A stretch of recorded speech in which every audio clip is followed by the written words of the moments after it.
Hey everybody, you're about to watch the final and complete director's cut of Survivorman Covid 19. Now, don't take it too seriously. It's just meant to bring a little smile to your face, a little bit of levity during some pretty harsh and difficult times. If you've never seen a Survivorman episode, then A, you've been living under a rock, and B, then just pass this on by because you probably won't get it. But if you have seen Survivorman, you'll get it. All right, without further ado, I hear my rescue plane is here now. This is Survivorman Covid 19.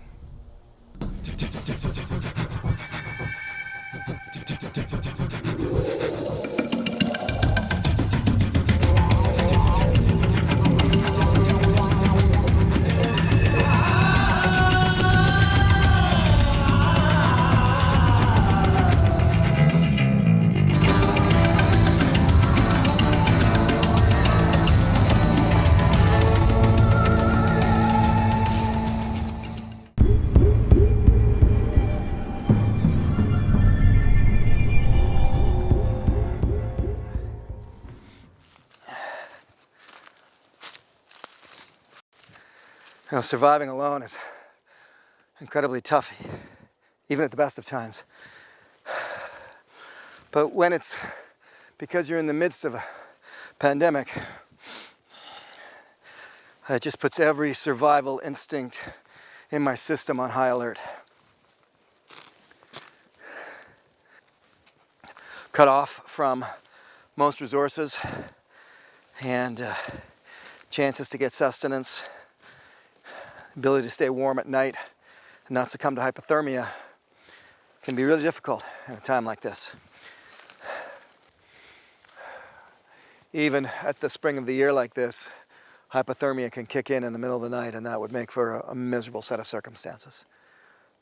Now I think I'm just going to find a spot where I know my shelter will be made, but for now I'm just going to kind of crawl in beside it.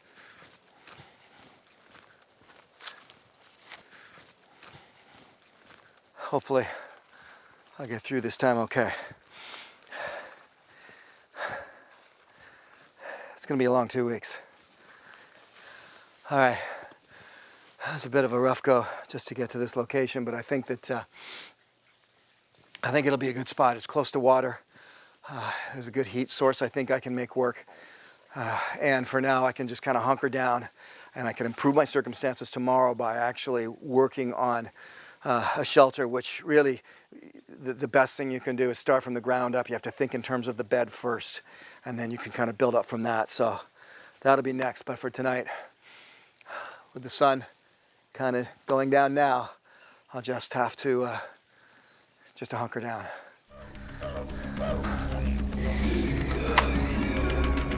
That's a tight squeeze to get in sometimes.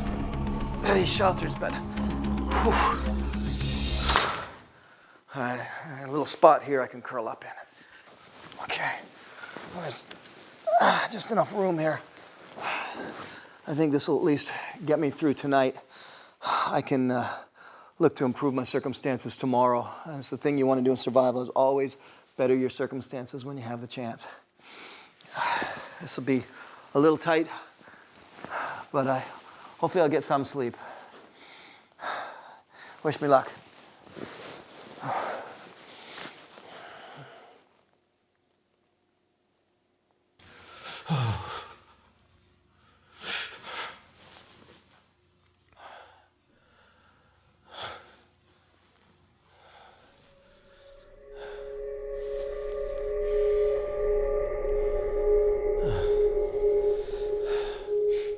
It's going to be a long night.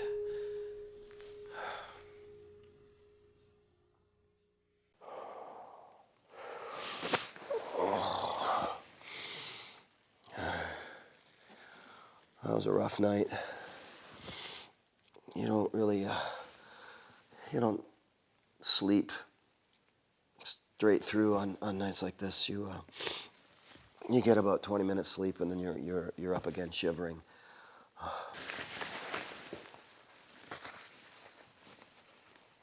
And I think first I'll work on improving my my shelter and make sure that I try to get a better night's sleep tonight. one way or the other. I've got to get busy.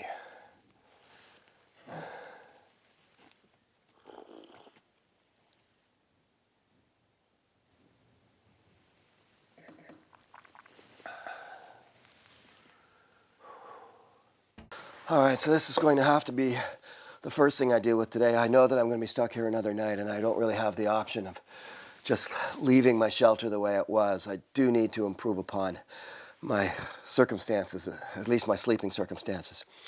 And so often I have seen where people have, well, they've built their shelter, but they didn't build the bed part of their shelter first, and that's really vital. I myself have made beds that were, half a foot from the ground, and in the morning I wake up, I'm literally on the snow.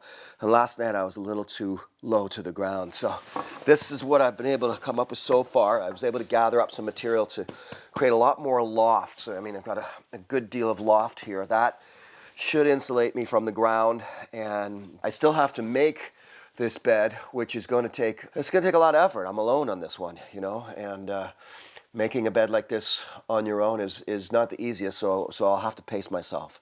One thing I can do, though, is I can make use of the local sort of growth that is all around it. That'll help to protect and block from the wind, and then I just gather as much of this kind of material as I can to create the loft, create the insulation that I need so that tonight I get a good night's sleep.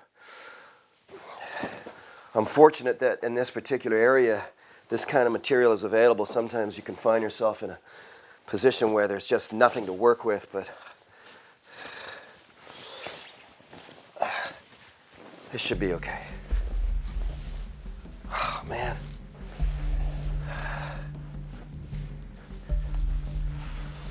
Again, it's a lot harder when there's only one of you. If there was a second person, I'd be able to kind of work back and forth from each side of the structure.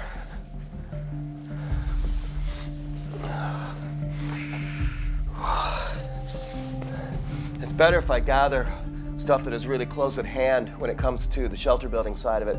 There's no point in working too hard and going really far away to get the materials that I need.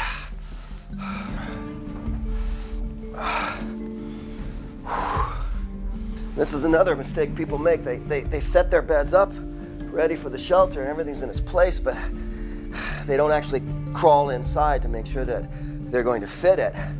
And God, how many times I've seen that happen where people crawl into their shelter and then their feet are sticking out at the end and saying, well, you know what? Shelter's too small, bed's too small. But I think I'll be okay in this case if I kind of need to roll around or move over. It's not that bad. Might have even made this a little bit too big now that I think about it. It becomes a bit spacious, and you really want to try to find that kind of middle ground for the shelter you make. It's got to be a combination of small enough and tight enough that all of the heat stays in with you and keeps you warm, and yet you need it roomy enough so that you can actually turn over and move around. It's very frustrating to crawl into a shelter and not be able to move at all. I hate when I make a shelter like that. So I think this time my experience has paid off, and I'll be better off. It's time to take a look at what I have with me, and hopefully I've got a few things I can work with. Let me show you what I've got here. So there's a little bit of food in here that I can manage with for now. I don't see it lasting all that long, though. I may have to try to dehydrate some of it in the sun so that it lasts a little longer and stays safe to consume. But for now, this will be a start. I think what I can really do from here on in is get out of my shelter and look to construct some traps and snares and see what I can catch. All right, time to get busy. All right, I think what I'd like to try to do now is to find ways to just get more sustenance. And one of the best ways to do that is if you can set up traps and snares that work when you don't have to. The more the better, actually. Then that's a terrific way to just add food to your larder and make certain that you don't starve in a situation like this. So, All right, you can see now I've made a fairly intricate bird trap here. What I've done is just using my knife, really handy in a situation like this. I spent a little bit of time just sort of carving and whittling this down and made actual perches here. You see there's some perches there, so that when a bird will actually come in here, and then the idea is that the bird lands here. Now I actually went out into the forest, the surrounding areas here, the woods, and I was able to pick different seeds from some of the different flowers and plants that are around, and I've put them into this funnel that I've crafted out of plant material,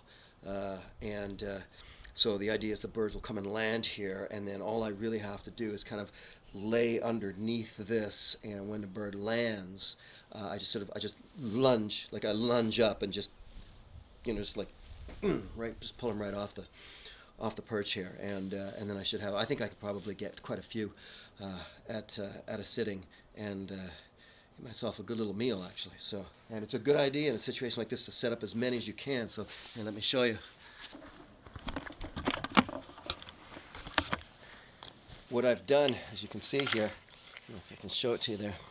You see all of that. Well, I happen to have some of these peanuts in my emergency supplies, and so sometimes you have to do this. You have to kind of just make a sacrifice for just being able to get something even better. So I'm going to sacrifice some of this emergency ration here to see if I can then catch an even bigger bird on a tray like this. And if not a big bird, perhaps potentially a mammal, squirrels, rats, that kind of thing may come up for this. So, and we'll see what happens. I think I see some birds coming in right now, but we'll see what happens.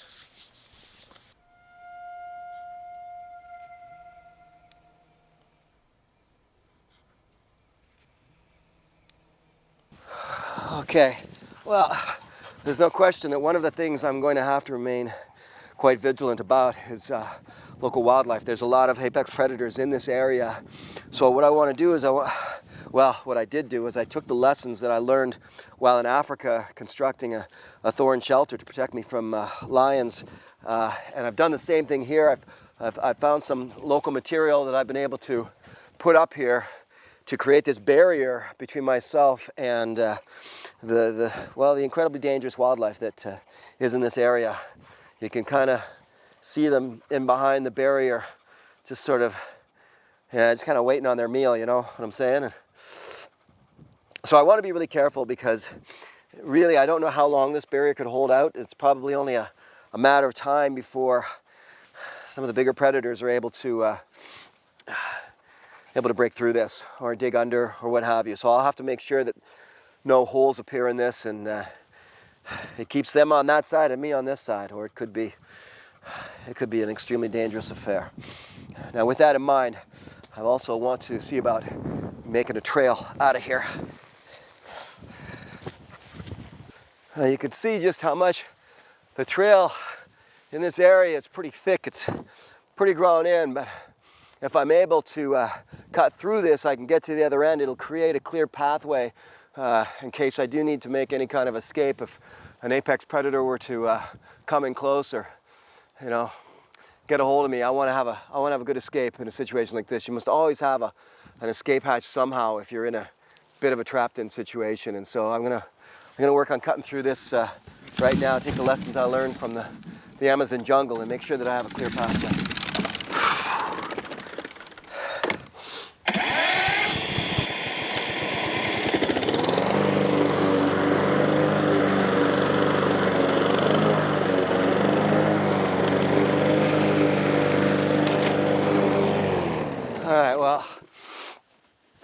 As you can see, it's going to take a bit of work to cut through to the other side, but I sort of have kind of been able to put together this makeshift gathering bag here so that I can actually weave this together with cattail roots, and it'll catch a lot of the cutting that I'm doing through this, really through this jungle. And then I can save those and use them for insulation later if I need to put on top of the shelter in case it gets a little bit colder. The real key here in doing this kind of improvement on your shelter and on your survival situation at a time like this when it's this hot in the middle of the day is to remember that you can't allow yourself to become sweaty, because if you do, then later on at night, when it cools down, you can get a terrible, terrible chill. I do remember that a very, very wise man actually once taught me. He said, "You sweat."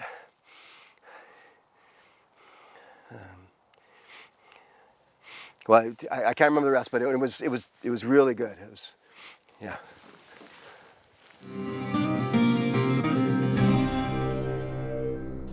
All right. Well, I really don't have my shelter built up for being able to have a fire inside. So this time I'm going to have to keep a fire going outside at least for one more night. And so I've been able to go out into the forest, and I was able to just using my hands, just break some branches and get a little bit of wood that hopefully will last a while. And I have no matches, I have no lighter, but I do have my knife and a striker, and these can work really well. The advantage of the strikers are that they pretty much last forever. So whereas you run out of matches, you run out of fuel for your lighter, you never run out of a spark. There we go. There we go. Now, people always get upset when they see me use the sharp end of my knife to do that, but I don't mind. I always do it right down at the bottom end here, and I just like that. Now, the only thing that I have to catch a spark this time around is a little bit of this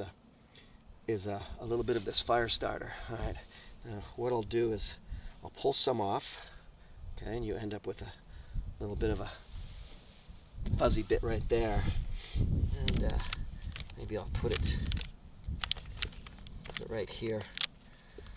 Some of this tinder that I've been able to find, and hopefully I can get it to take and get a fire going, and I'll be much warmer tonight than I was last night. Plus, I've also got the new foundation for the bed that I built up. But let's give this a shot here. A bit better move that out of the way. Okay, there we go. There we go.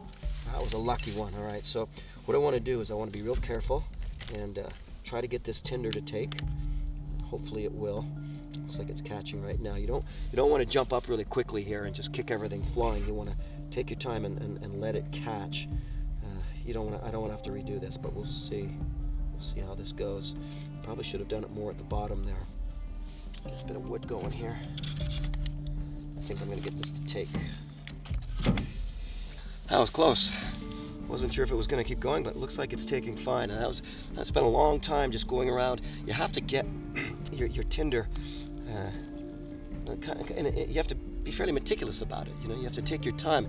I'll spend upwards of an hour getting my fire materials together, maybe even longer on occasion. And if it's raining, it could be 3 hours just to get my material together, because I don't want to get this much flame going and then not have the wood ready to catch that flame. That might be the only flame that I get, and this way I'm sure that my fire will keep going because I have lots of material. So this will be good. Whew, what a difference a fire makes. That just changes everything. Every survival situation is better when you can have a fire. It's not dark yet, but it's getting there.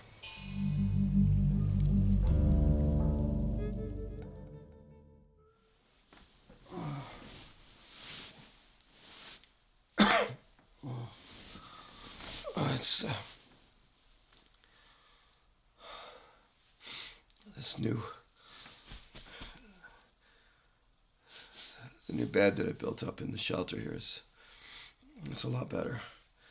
I was able to actually stay a bit warmer through the night, which means I can get just that much more sleep, which in turn means that my thinking processes, my brain will work better. And people really underestimate how dangerous it is to not sleep in a survival situation.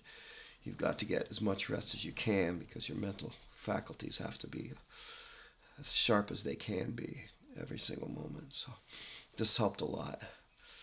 I want to get outside and check out my bird traps and see if there's anything that's waiting there for me to kind of pounce on it and resecure my fence, make sure that none of the larger predators are able to get in close to me.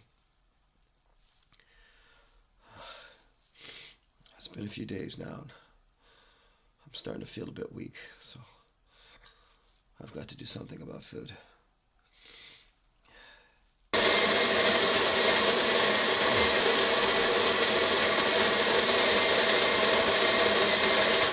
All right. I know that much ado is made a lot of times about the various, times I go into the wilderness, and I'm always wearing a bandana. The reason for that is bandanas are incredibly useful. Now, I was really fortunate, but just the other while there, I actually came upon some of these little beans here, and in fact, people always say, like, oh, if you're going to be in that place, you're going to live off of blueberries for 2 weeks. But yeah, if you're there when the blueberries are ripe. So that's the thing about different locations that you need to survive geographically. There can be plenty of edible berries or particular plants that you can gather if they're in season. And sometimes the season is only a week or two long. I was fortunate to be here just as these beans came into season, and they're ripe now. So I manufactured this kind of makeshift grinder here. Just used, also along with bandana, a good knife, so handy. And I was able to manufacture that little grinder there out of just some bamboo and a few leaves, and make this grinder and grind up the beans now that they're ready to go.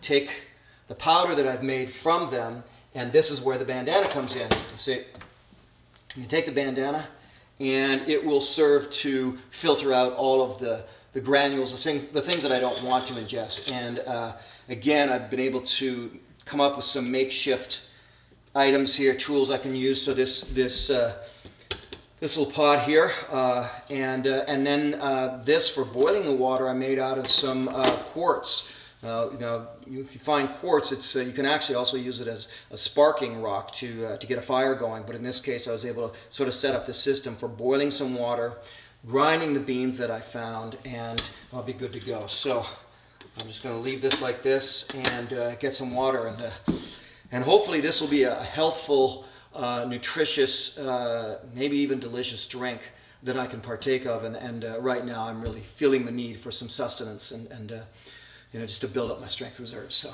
this should help. All right. In any survival situation, what you really want to do is you just want to go home. So that is why knowing how to signal for help is just vital. And it's usually the first thing that you should be concerning yourself with, is how can you get a signal out, a message out that you're in trouble, and that someone can then effect rescue. So in the case of if you happen to have a cell phone with you, the reality is most of the time you probably won't be able to get a phone call out, but you can often get a farther signal to reach out by texting. It's amazing. You get this little ping and it goes out, and people have actually been rescued simply because they've been able to send a text when they could not call. So that's a vital thing to do. So I think in this situation I will do that. And double cheese, pineapples, mushrooms, thick crust, and go. And there it goes. All right, so that message got out. So that is a great way to signal, is just get a text out if you can, and then someone can come in to rescue you. So I'm just outside my shelter right now, and I've got to peruse what's around me in the local forest to see what I can take advantage of.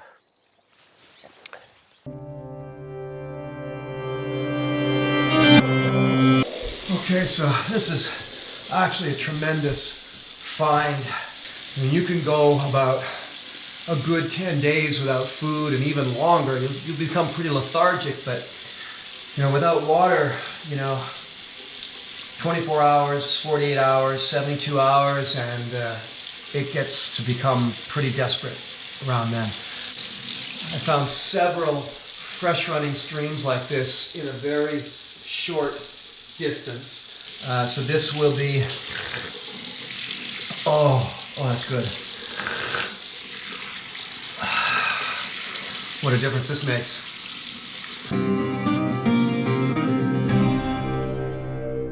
This is mint. Now I decided to look a little farther into the forested areas to see what I could find, and sure enough, I find this patch of mint. It shows you that if you do not go out and perform at least some reconnaissance missions, that your chances of finding things they're nil at that point. So you do need to perform some, and that way you can find out, hey, I've got this cabin over there, or there's a pathway here, and in a case like this, you actually might find something that can give you sustenance. And this is a wonderful, let me show you, wonderful patch of mint here.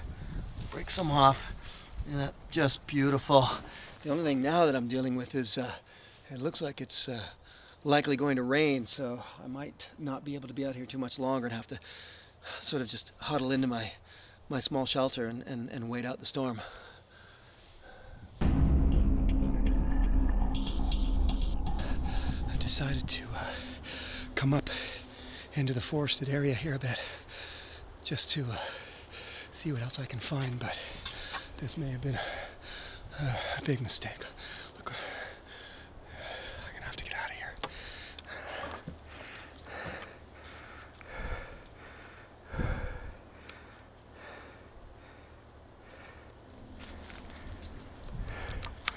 Okay, right now they don't know that I'm here. They can't see me, and I'm downwind of them. And that's something that you must be, is downwind from a predator. If they can smell you, they know you're there. It's as simple as that. So I've circled around here to get a look, but I'm gonna have to be careful because there's actually two of them, and it makes it extremely dangerous. These are potentially the most dangerous animals in this region. I know people get worried about different major predators. These ones seem unassuming, but they are responsible for more human deaths than any other creature on the planet. Yeah, their looks are misleading. Oh no! Oh no! Oh shit! Oh no!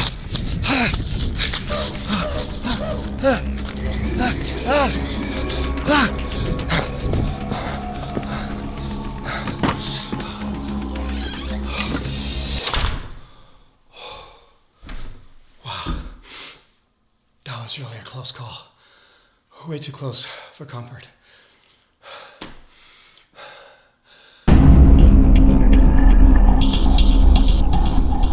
Okay, one of the things that I get asked about a lot when it comes to survival is, well, how do you go to the bathroom out there? And you'd be amazed at how much natural material there actually is. In fact, some of it even really good for you. And materials like sphagnum moss, for example, or just sometimes just basic leaves. You want to be careful though, because you don't want to be doing your business and then using poison ivy or something like that. I actually was able to take some natural plant fibers and I pounded them, and flattened them out. I did some drying and some twisting and some weaving, and I've been able to actually make myself some toilet paper, essentially. I mean, even though it's survival, when you gotta go, you gotta go. And so, toilet paper can be essential. And so, in this case, I only want to make a small amount of it, and just fold it over. But that's directly out of plant fibers. It only took me about a half an hour to procure and to make. So you see, even in a survival situation, you can still find comfort if you just utilize a little bit of your ingenuity.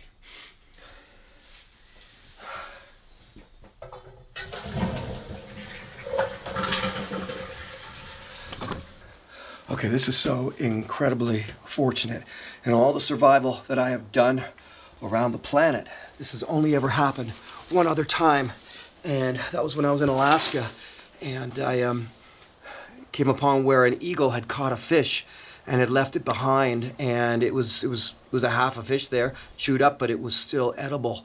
It hadn't gone bad at all. That was a real fortunate situation. You don't come upon circumstances like that very often, but it's happened again for the first time in a long time.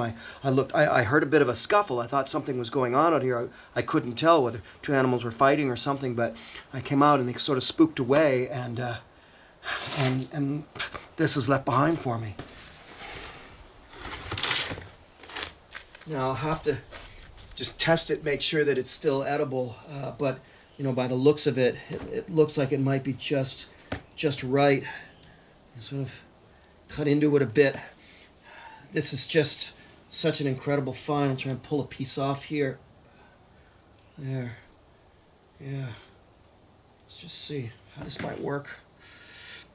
Okay. Well, I mean, some of it I might not be able to eat, but for the most part, it looks like it's still fine. So.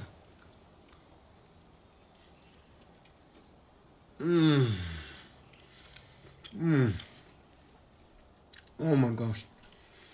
It's obviously the result of some sort of animal skirmish, and this one, came out on the bottom end. It's been left here in pieces, but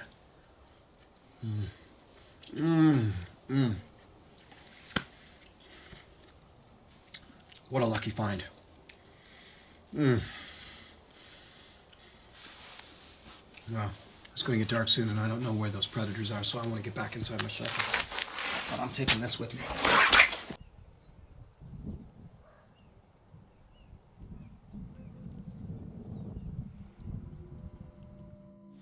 All right, this has been actually kind of an incredible day.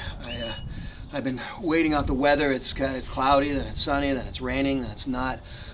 You can see I've actually built this little overhang here, which is just an extension of the shelter. It's really easy to do that, is to extend the shelter out and give myself a place to get in out of the storm rather than try to build a whole other location. And that's what I've been doing, sort of waiting out. The birds are actually, sometimes I think they're just taunting me. I've had a tough time. They're coming in. There's a couple right now. See, that's just a lot harder than it looks. And my reflexes are really well trained for this kind of survival trapping and hunting, but I don't know. The birds in this area are very fast. I think in reality, the toughest thing about surviving is the loneliness. When I'm out here and I'm unable to, build a shelter, go hunting, go fishing, get food, it's really hard on the psyche. And I think this is something that's underestimated in survival, is the loneliness.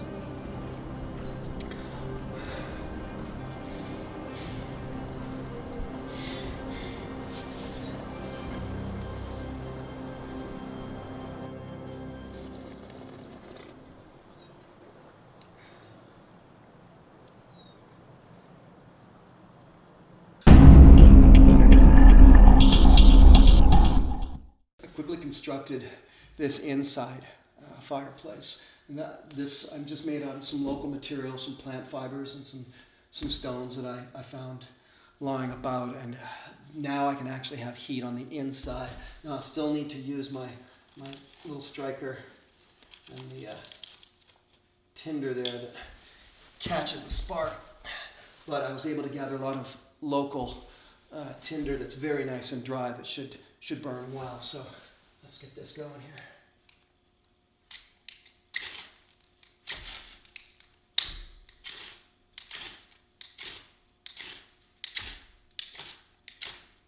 Oh, whew, it's a tough one this time, but there we go. I even was able to construct this barrier here that I can put in front, and that will enable the fire to not burn out quickly with too much airflow, with too much of a draft. So this will help a lot just to keep the fire inside my shelter and keep me warm.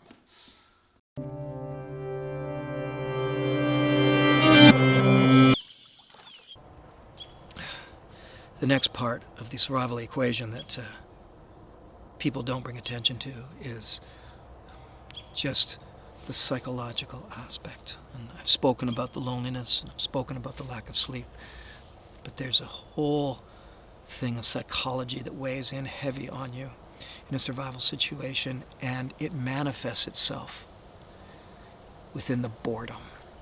Having spent most of my time inside that little cramped shelter, it's difficult, but I'll continue to do what I can, and hopefully survive.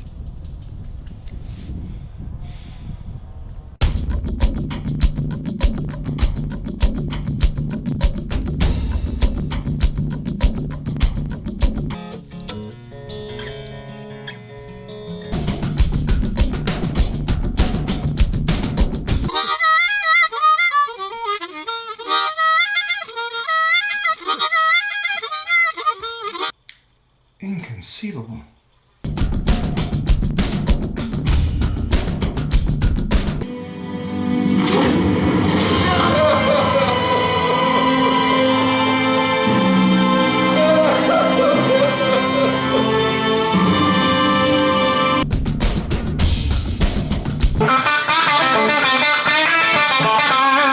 Deep breath in. Deep breath out.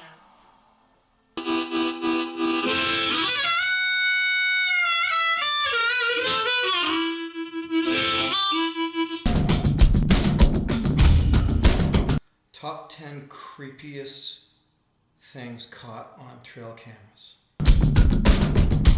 You've come far, Pilgrim. Feels like fun.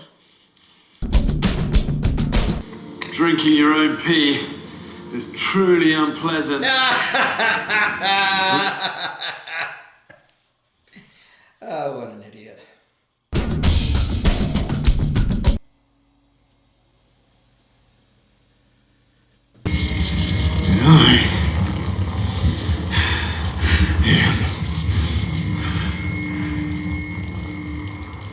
Iron Man.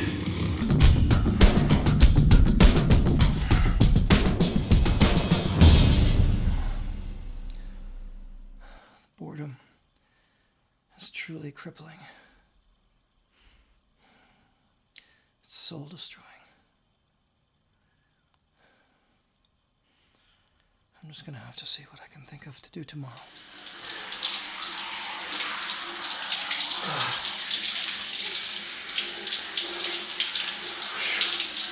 Wow, this is really an incredibly fortunate find. It's not often that you can find a hot spring like this. The sulfur content in this water, I mean, it smells strong, but the water is warm. So I was able to locate this natural spring just by watching the vegetation. If you notice, vegetation in an area being completely different from everything else around you, and you're in a dry area, it's likely that there's water there. And that can hold true in deserts and mountain sides, in forests, wherever you go. So this is a real lucky find. And hygiene, and I know every time you see the image of somebody in a survival situation, they're filthy, but in fact, hygiene is vital. You want to keep yourself as clean as possible in a survival situation, because the last thing you want to develop are sores and rashes, or have any wounds that you have start festering, and it just makes everything worse. So this is an incredible find. Oh, really fortunate. Oh, yeah.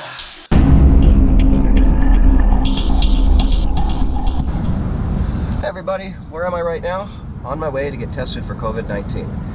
It's actually a requirement in this situation. It's not a matter of me being a TV celebrity and jumping to the front of the line. Well, first of all, let's remember I'm a Canadian TV celebrity.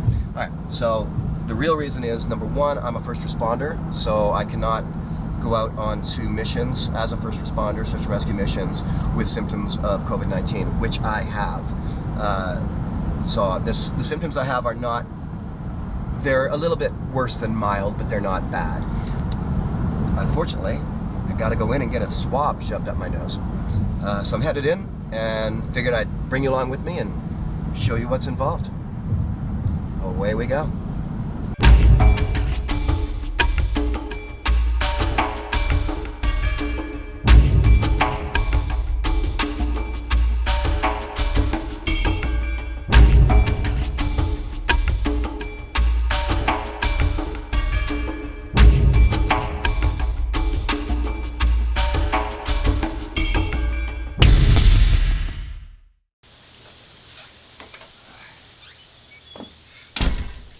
Well, that's about it, folks. That's the best I can do to survive in a situation like this in such a small, cramped, kind of ramshackle shelter I built here. I think the way it worked was that I constantly improved upon it, tried to add some space and beef up the insulation so I stayed warm at night, and that really did the trick. But I can't really just stay here for much longer. I don't think I would survive. So with things changing in the outer world, it's time for me to get back to some safety and some comfort. Out there, in the place I know best. I won't be needing this anymore.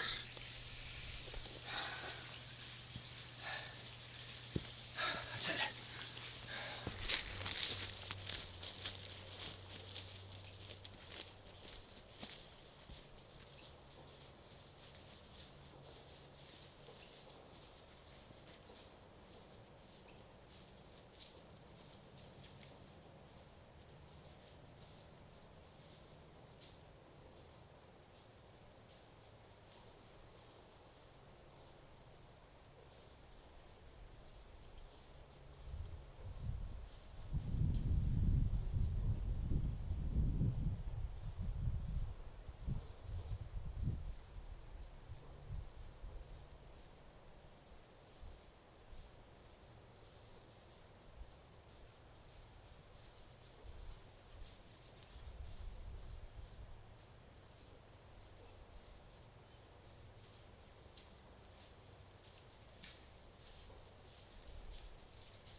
I always gotta come back for the stupid camera.